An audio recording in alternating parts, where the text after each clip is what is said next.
श्री राधा कांत जी के चरणों में उपस्थित होकर के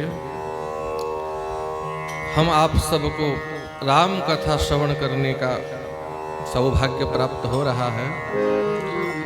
कल के प्रसंग में भगवान केवट के पास पहुंचे, केवट के ऊपर कृपा की है। केवट ने श्री रघुनाथ जी को गंगा पार कराया है। सबको जो पार लगाते हैं, केवट को सौभाग्य मिला है। सबको पार लगाने वाले को केवट ने पार किया। ये भगवान की कृपा है।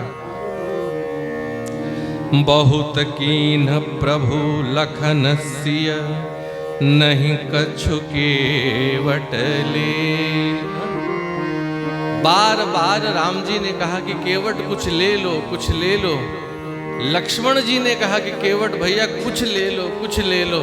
लक्ष्मण जी ने भी ने कहा, माता सीता ने भी कहा कुछ ले लो, कुछ ले लो। नहीं कछु केवट ले। केवट ने अगर मांगा होता, भगवान केवट को स्वर्ग दे देते।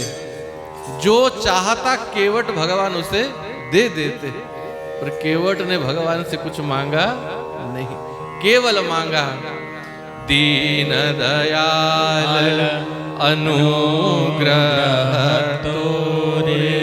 हे दीन बंधु, अगर देना चाहते हैं तो बस अनुग्रह कीजिए। अनुग्रह माने कृपा कीजिए। विदा कीन करुणा यतन, भगति विमल बर दे।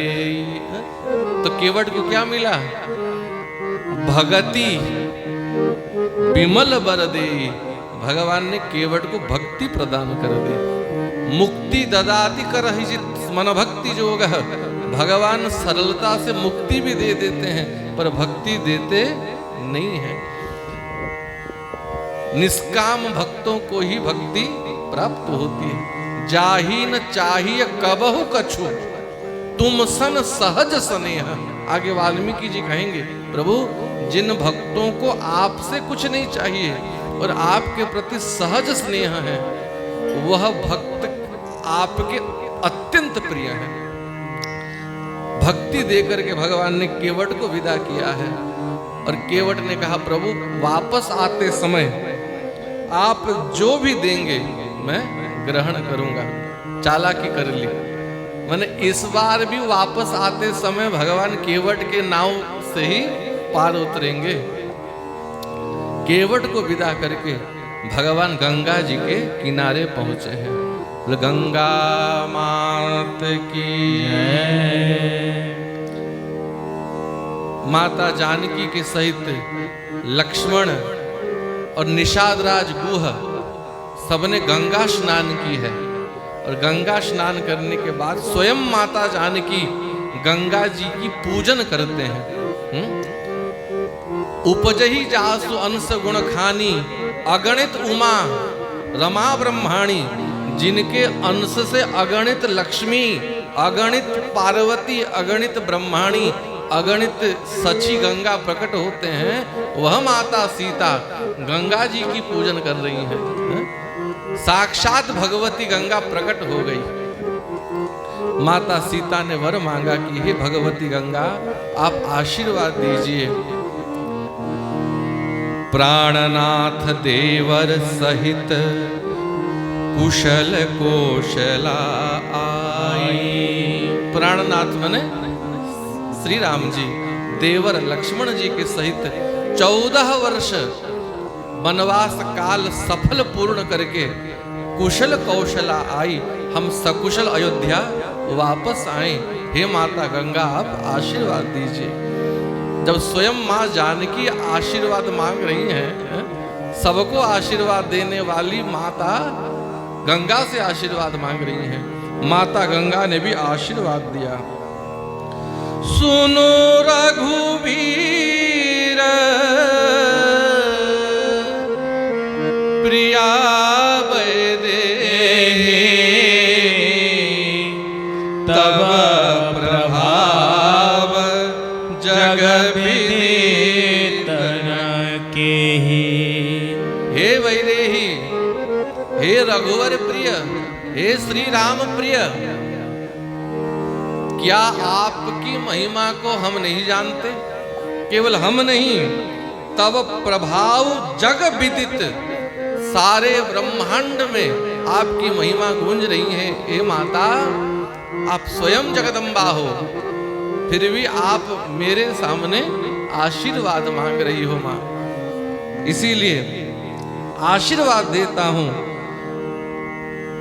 श्री राम जी के सहित आपका वनवास काल सफल हो। गंगा जी में स्नान करके राम जी, लक्ष्मण जी, माता सीता और निषाद राज गुह, ये 4 जन कहां पहुंचे? तीर्थराज प्रयाग पहुंचे। त्रिवेणी में स्नान किया है, गंगा यमुना सरस्वती तीनों का जहां संगम है। और एक रात्रि एक वटवृक्ष के नीचे विश्राम किया। उस वटवृक्ष का नाम क्या है? अक्षय वट। तेहि दिन भयउ बिटप तर बासु। बिटप माने है वृक्ष, अक्षय वट। तीर्थराज प्रयाग जाइए तो अक्षय वट का दर्शन कीजिए। माता सीता ने अक्षय वट को वरदान दिया है कि आप अक्षय रहेंगे। इसीलिए ये वृक्ष आज के नहीं है, त्रेता काल के हैं। श्री बिंदु माधव का दर्शन किया, अक्षय वट के नीचे एक रात्रि विश्राम किया। प्रात प्रात कृत करि रघुराई, तीरथ राज दीख प्रभु जाई। तीर्थराज प्रयाग में पहुंचे हैं। को कही सकाई प्रयाग प्रभाव, कलुष पुंज कुंजर मृगराव। कलुष माने है पाप। अगर पाप हाथी हैं, कुंजर हैं, तो पाप को नाश करने के लिए, पाप का प्रशमन करने के लिए तीर्थराज प्रयाग क्या है? मृगराव, सिंह हैं। त्रिवेणी में जाकर के बस एक बार स्नान कर दो, जीव के सारे पाप नष्ट हो जाते हैं। और 4 ही पुरुषार्थ, धर्म अर्थ काम मोक्ष देने में परम समर्थ हैं तीर्थराज प्रयाग। तीर्थराज प्रयाग में अवगाहन करके करि प्रणाम देखत बन बागा, कहत महात्म अति अनुरागा। भगवान माता जानकी को, लक्ष्मण भैया को प्रयाग की महिमा सुनाते हैं। और प्रयाग की महिमा सुना करके प्रभु आगे आए। और तीर्थराज प्रयाग में कौन रहते हैं? भरद्वाज मुनि बसहि प्रयागा, तिनहि राम पद अति अनुरागा। तीर्थराज प्रयाग में भरद्वाज जी का आश्रम है। ये भरद्वाज जी कौन है? वाल्मीकि जी के शिष्य हैं, जिन वाल्मीकि जी ने रामायण काव्य का रचना किया है। और जो याज्ञवल्क्य जी से प्रश्न पूछ रहे हैं, राम कवन प्रभु कहु गोसाई, राम कौन है? जिनके आश्रम में राम जी आ चुके हैं, राम जी का दर्शन जिनको हो चुका है, क्या वो राम जी को नहीं जानते? फिर भी पूछते हैं याज्ञवल्क्य जी से कि मैं राम कौन है नहीं जानता, राम जी की कथा सुनना चाहता हूं। तब प्रभु भरद्वाज पहियाए, करत दंडवत मुनि उरलावे। भरद्वाज जी के आश्रम में आए और करत दंडवत, राम जी ने साष्टांग दंडवत किया। राम जी कौन है? लक्ष्मण जी कह रहे थे राम ब्रह्म परमार्थ रूपा, स्वयं ब्रह्म है राम जी, और मानवी लीला कर रहे हैं। इसलिए भरद्वाज जी को साष्टांग दंडवत किया। करत दंडवत मुनि उरलाए।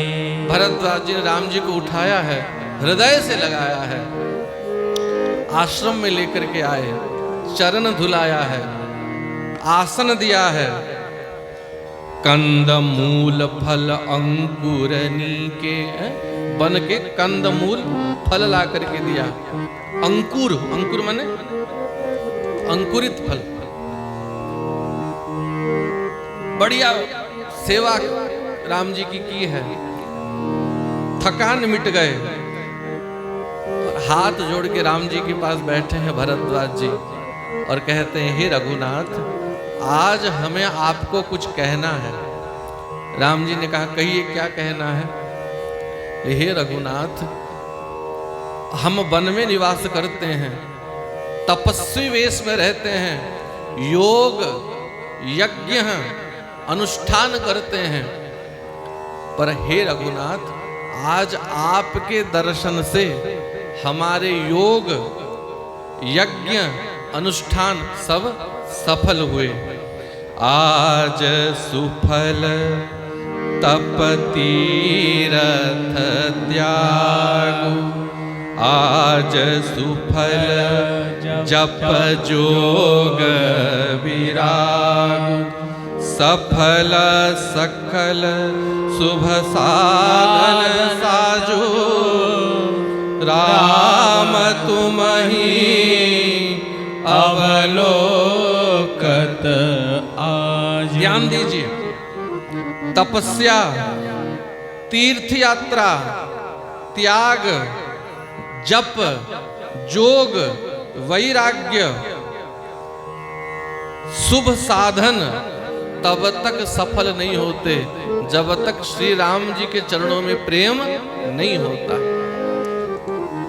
तपस्या बेकार है यदि तपस्या करने के बाद भी श्री राम जी के चरणों में भक्ति नहीं होती। रावण ने भी तपस्या की, हिरण्यकश्यप ने भी तपस्या की, असुरों ने भी तपस्या की, पर क्या उस तपस्या से उनका कल्याण हुआ? नहीं हुआ। खूब त्याग कर दो, ऐसे भी संप्रदाय हैं, वस्त्र भी नहीं पहनते, नागा घूमते हैं, सब कुछ छोड़ने के बाद भी अगर श्री राम जी के प्रति प्रेम उत्पन्न नहीं हुआ तो त्याग भी बेकार है। खूब तीर्थ यात्रा करो, तीर्थ यात्रा करने के बाद भी यदि श्री राम जी के प्रति, श्री कृष्ण के प्रति, श्री जगन्नाथ महाप्रभु के प्रति प्रेम उत्पन्न नहीं हुआ तो तीर्थ भी बेकार है। करोड़ों खर्च करके यज्ञ कर लो, पर यज्ञ के फलस्वरूप यदि श्री राम के चरणों में प्रेम नहीं होता तो यज्ञ करना भी बेकार है। तपस्विनो दानपरा यशस्विनो मनस्विनो मंत्रविद सुमंगलः, क्षेमं न विन्दन्ति विना यदर्पणं, तस्मै सुभद्र स्रवशे नमो नमः। भागवत। तपस्वी का तप तब तक कल्याण नहीं कर सकता, क्षेमम न विन्दन्ति, जब तक तपस्या का फल श्री भगवान को अर्पित ना हो। दान का फल दाता को कल्याण नहीं कर सकता जब तक उसका फल भगवान को अर्पण नहीं किया जाता। चाहे तंत्र हो, मंत्र हो, संगीत हो, विद्या हो, कोई भी कला जब तक भगवान के प्रसन्नता के लिए नहीं की जाती तब तक उससे क्षेमम न विन्दन्ति, जीव का कल्याण नहीं होगा। इसलिए भरद्वाज जी कहते, प्रभु राम तुमहि अवलोकत आजो, आज आपका दर्शन हो गया प्रभु, हमारा त्याग, तपस्या, तीर्थवास सब सफल हो गया। अच्छा, मार्केट जाते हैं हम, बाजार जाते हैं तो 50 रुपया 100 रुपया का सब्जी खरीद लें तो उसके बाद 50 ग्राम 100 ग्राम का मिर्चा धनिया फ्री में मांगते हैं कि नहीं है? फ्री में मांगते हैं। तो आपके पास 20 रुपया है, 20 रुपया का सब आपने खर्च कर लिया, सामग्री ले ली, तब आपको मिर्चा खरीदना है, पर पैसा है नहीं, कैसे लोगे? जब तक सब्जी वाला अपनी कृपा से थोड़ा मिर्चा नहीं देगा तब तक आपको मिलने वाला नहीं है। ये जप तप यज्ञ तीर्थवास अनुष्ठान त्याग वैराग्य, ये सब मान लो पैसा है, आपके पास पूंजी है, तपस्या की पूंजी है, त्याग की पूंजी है, वैराग्य की पूंजी है, और सब खर्च हो गए। राम जी का दर्शन हो गया, खर्च हो गए और कुछ बाकी है नहीं, तो अब क्या मिलेगा? अब राम जी कृपा करेंगे तभी मिलेगा, बिना कृपा के कुछ मिलने वाला नहीं है। तो भरद्वाज जी कहते, प्रभु हमारे पास तपस्या त्याग वैराग्य जो भी पूंजी था उसके फलस्वरूप आपका दर्शन हुआ। राम तुम ही अवलोकत आज।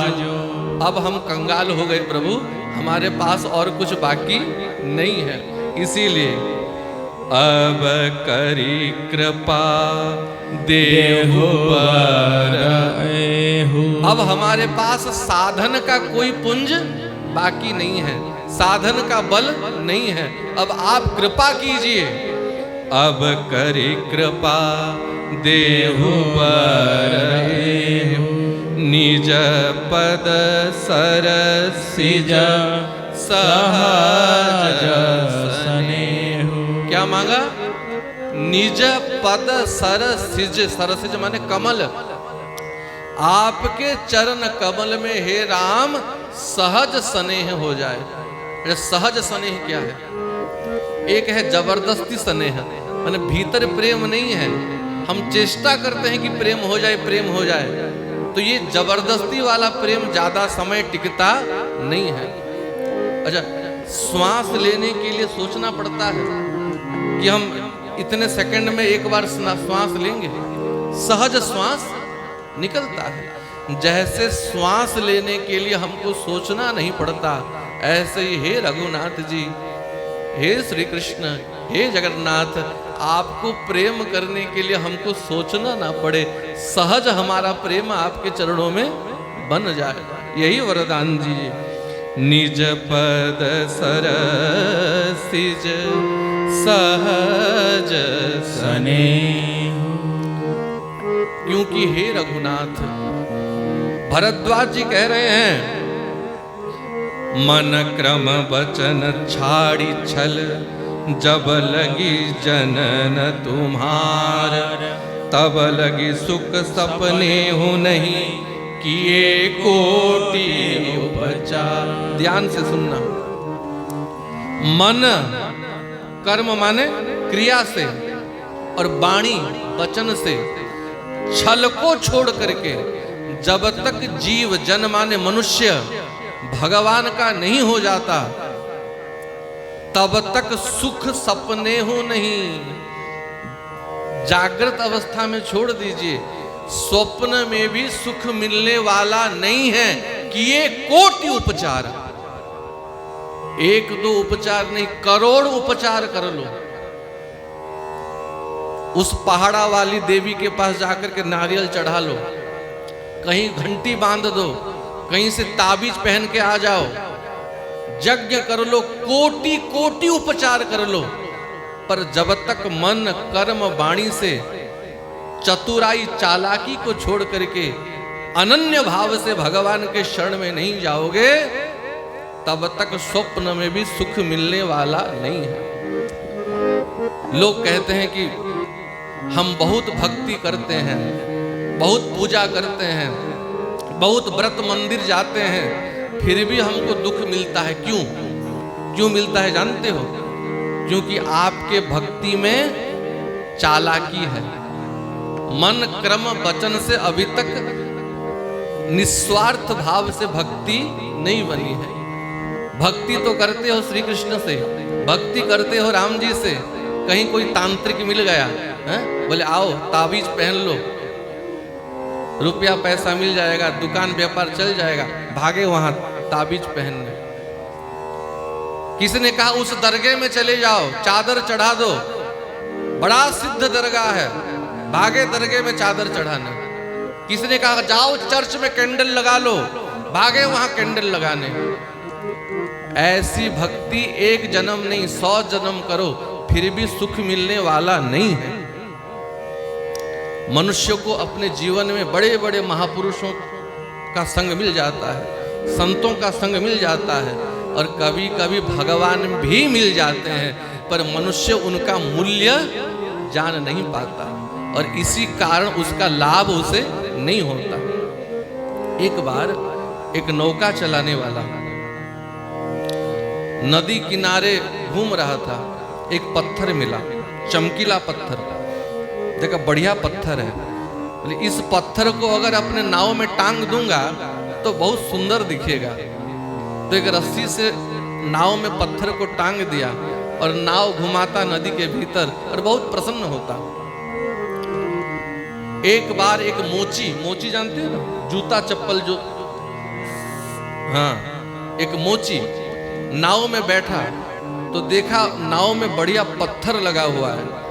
उसको लगा कितना बढ़िया चमकीला पत्थर है, ये पत्थर अगर मुझे मिल जाए तो इस पत्थर के ऊपर चमड़ा काटूंगा, जूता चप्पल बनाऊंगा। तो मोची से कहा भाई मुझे ये पत्थर दे दो। बोले मुझे पत्थर मिली है, मैं क्यों दे दूं तुम्हें पत्थर? बोले 1000 रुपए दूंगा पत्थर के बदले। मोची को लगा इस पत्थर के लिए 1000 रुपए, तुरंत निकाल कर दे दिया, ले जाओ इस पत्थर को, मुझे दोबारा दूसरा मिल जाएगा। तो मोची पत्थर लेकर के आ गया और उस पत्थर के ऊपर चमड़ा काटता, जूता बनाता। एक बार एक जोहरी माने सुनार, ज्वेलर, चप्पल सीलने आया मोची के पास और देखा चमकीले पत्थर के ऊपर चमड़ा काट रहा है। और जोहरी जानता है पत्थर ये तो हीरा है, कोई सामान्य पत्थर नहीं है, हीरा है। और इतना बड़ा हीरा, इसका मूल्य कम से कम 10 करोड़ होगा। मोची से कहा भाई ये पत्थर मुझे दे दो। बोले कैसे दे दूं? पूरा 1000 खर्च करके लाया हूं पत्थर। जौहरी सोचा कितना मूर्ख है, करोड़ों का पत्थर है, 1000 दे करके लाया है। जौहरी बोला इसके बदले में 10,000 दूंगा, मुझे पत्थर दे दे। मोची बोला कितना मूर्ख है, 1000 का पत्थर 10,000 में ले रहा है, तुरंत ले आया, दे दिया, ले जाओ। एक कपड़े में लपेट के कि कोई देख ना ले, जौहरी उस पत्थर को घर लेकर के आया। बड़ा प्रसन्न हुआ, घरवाली को बुलाया, देख आज मुझे कीमती हीरा मिल गया। और जैसे ही कपड़ा को खोला तो पत्थर के टुकड़े टुकड़े हो गए थे। जौहरी जानता है हीरा कभी टूटता नहीं है। बोले हीरा टूटता नहीं है, ये हीरा टुकड़े टुकड़े कैसे हो गए? पर हीरा ही है, मैं पारखी हूं, मुझसे गलती होगी नहीं। तो कहते हैं हीरे से आवाज आया। हीरे ने कहा कि जौहरी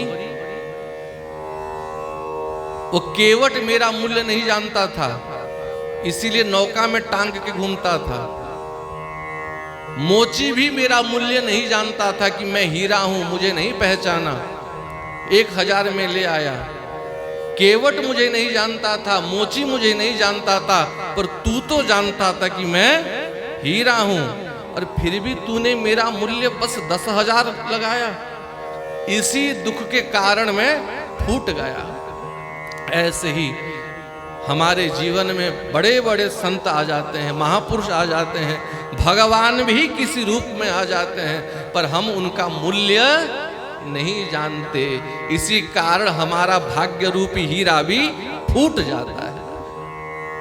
बाद में पश्चाताप होता है कि हमारे जीवन में ऐसे ऐसे साधु आए, पर उनका संग का लाभ हमें नहीं मिला। इसीलिए कर्म वचन मन छाड़ी छल, मन कर्म वाणी से जब तक छल को छोड़ करके, हे रघुनाथ जी, जीव आपके शरण में नहीं आता तब तक उसको सपने में भी सुख मिलने वाला नहीं है। और हम बार बार कहते हैं सावधान रहना, मनुष्य गलत पूजा पाठ से ही ज्यादा दुख पाता है। यहां बलि चढ़ा दिया, रामचंद्र भगवान की। इसीलिए भगवान के शरण में आओ, उल्टी सीधी पूजा पाठ करने की आवश्यकता नहीं है। जब मुनि ऋषियों को पता चला कि श्री राम भरद्वाज जी के आश्रम में आ गए हैं, यह सुधि पाई प्रयाग निवासी, बटु तापस मुनि सिद्ध उदासी, भरद्वाज आश्रम सब आए, देखन दशरथ सुवन सुहाए। मुनि ऋषि तपस्वी राम जी का दर्शन करने के लिए भरद्वाज जी के आश्रम में आते हैं।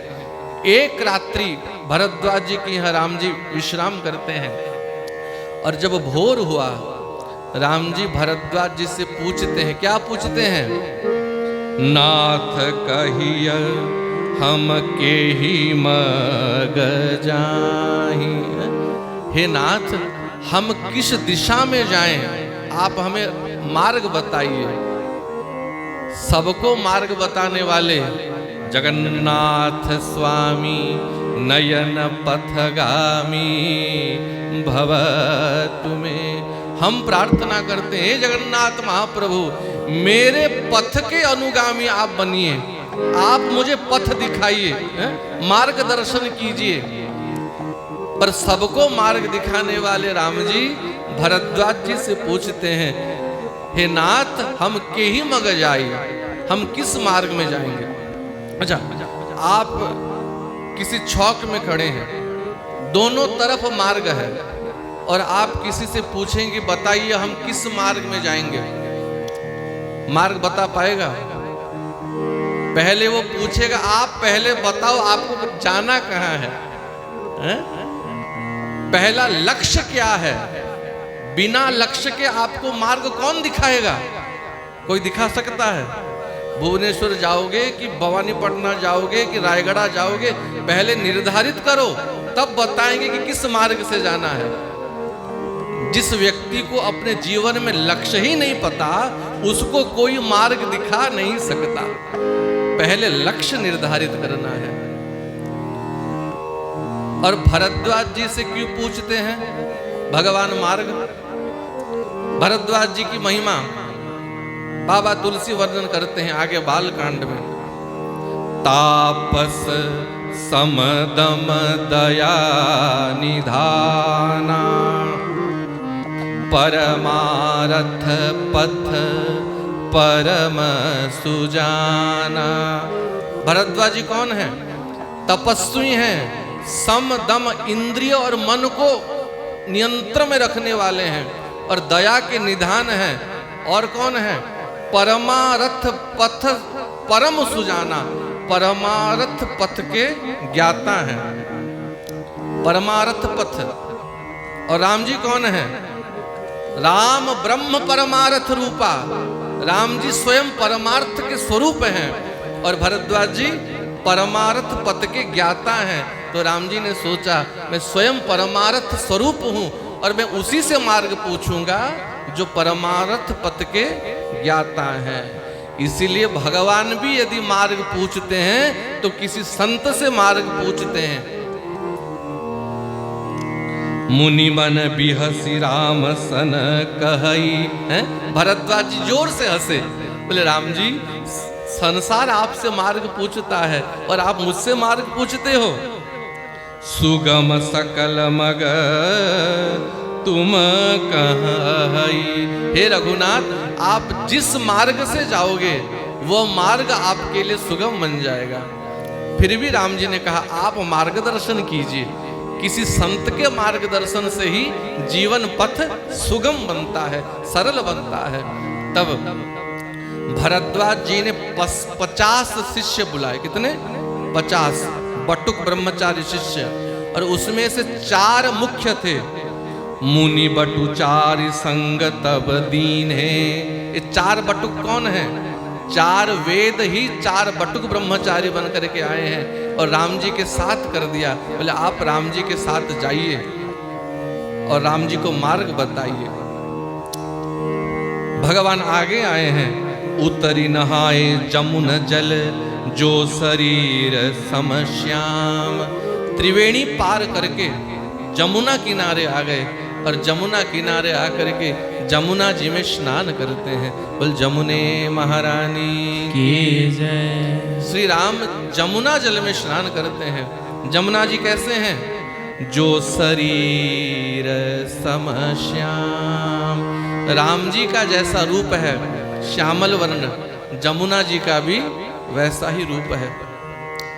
और राम जी जब जमुना में स्नान करने लगे और जमुना जल को देखा, जमुना जल को देख करके राम जी को भरत जी की याद आ गई। बोले जैसे राम जी सांवले हैं, भरत भी सांवले हैं। भरत राम ही की अनुहाई, सहसा लखी सके ना कोई। अगर सहसा कोई देख ले तो श्री राम और भरत के बीच पहचान नहीं सकता, दोनों एक ही हैं। कहीं कहीं जगत में होते हैं ऐसे जुड़वा, उनके माता पिता भी नहीं पहचान सकते ये दोनों में कौन बड़ा है कौन छोटा है। एक घटना सुनो। तीर्थराज प्रयाग में ऐसे ही दो भाई थे, जुड़वे थे और पंडा थे, पंडा तीर्थ पंडा। और देख के कोई पहचान नहीं सकता दोनों में कौन अंतर है। तो एक बार एक साहूकार, एक सेठ 10 किलो रबड़ी लेकर के आया। कितना? 10 किलो रबड़ी। और शर्त रखा, जो भी ब्राह्मण 10 किलो रबड़ी खा देगा एक साथ, उसको 50,000 रुपए दक्षिणा मिलेगी। तो सब ब्राह्मण आए, सब पंडा आए।